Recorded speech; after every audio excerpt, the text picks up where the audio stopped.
Now let's solve this problem using the dynamic programming approach. So I will take one example here, say HORSE and ROSE.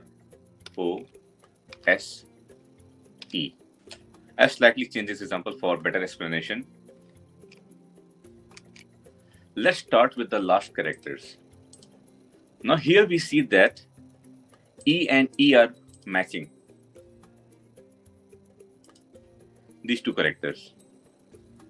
It means that there is no edit required to transform this E to E here. So it means that we can also say that we can break down this problem into substrings here. We can just use find the edit distance for the substrings here, HORS and ROS. Because anyway, E and E are matching, so there is no edit required here. We don't need to have any insert, delete, or replace. Similarly, we have discarded this last character, and let's move on to this character S and S. Again, we found that S and S are matching, or in fact, SC and SE are matching, which means that there is no edit required for these two substrings from both word 1 and word 2.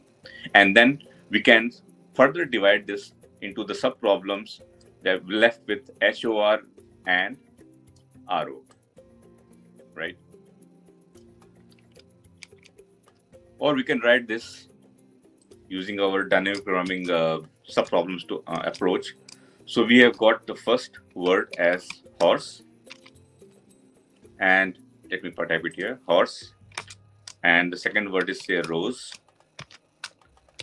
Now we compare the last characters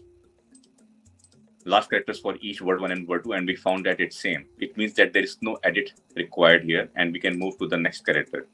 It also means that we have already broke down this problem into subproblem by removing the last character from both word 1 and word 2.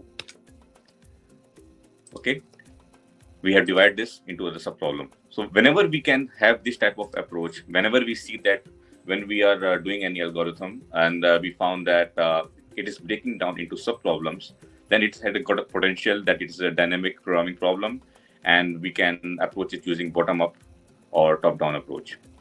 So let's continue solving this problem. So we have already removed this strings from our problem. And now same goes for S, because these two are also matching. So again, this should be changed like this. So let me copy this and transform. So we had this problem before this, and now S and S character also match it. So that's why I can remove S from here. So now we are reduced to finding the edit distance, minimum edit distance between HOR and RO. Now here with the remaining HOR and RO, we see that this character R and O, they don't match. It means that we have already got at least one edit till this point, because these two characters don't match. So it would be at least we have reached, like we have got one minimum edit required to transform HOR into RO. Now, what are the other scenarios? Now we can, if we have found this type of scenario when the character doesn't match, so in that case, there's a possibility that we can find this minimum edit after removing R and just using between. So if I remove this R character here, and so I have to like break down this problem between edit distance of HO and RO, right? So it's like deleting a character from the original word and then using the other subproblems to find the minimum edit distance. Similarly,